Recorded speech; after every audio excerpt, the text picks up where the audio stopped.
Good evening, ladies and gentlemen, and welcome back to the Generic Politics podcast. Today I have with me Victor. Hello. And Ben Dover.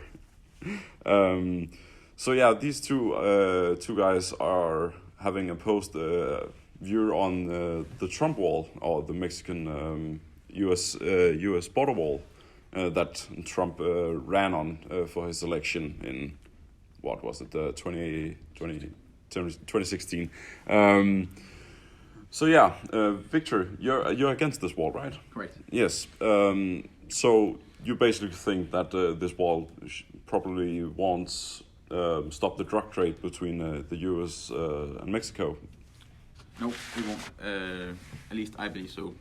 It has been shown before that the Mexicans are using catapults or makeshift catapults to throw over tons of marijuana and methamphetamine over the border, quite creatively, and using tunnels to get under border parts. I also believe the wall would cost too much. Was it $14 billion to cover some of the areas? Yeah, that should. Why did you read this?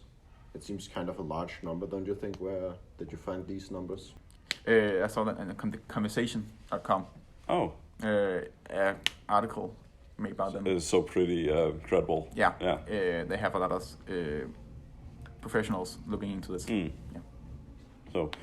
So Victor. No, sorry. Ben, you're for this wall, right? So you think that this wall will solve our drug trafficking problem with the Mexicans? Yeah, I do. And I also think most of the argument Victor just made were quite bogus. As with the catapult, there has been rumors or talks even showed in the San Pedro podcast. They mentioned how when they had one of the Trump's wall designers on, they mentioned how they were going to find some way to detect if anything were thrown over the wall or at least sent over the wall. Yeah. What area of the wall it would have been sent over. In that case, if they try to fling drugs over, they would be able to read the scanners and try to find at least the drugs before the other gang or the gang members were able to. Yeah, I also think they would have some kind of tremor or underground detection, as the tunnel has been been proven to work before. I think it would be a huge oversight not to find any way to defend against this. And also, I think with this wall, the Coast Guard would get more funding, as the border defense wouldn't need as much funding. Therefore, they would be able to take drug shipping coming in from from seas, and maybe even from air. However, air might still be a problem and need to be looked into another way to defend against those. Yeah, small private airports and such.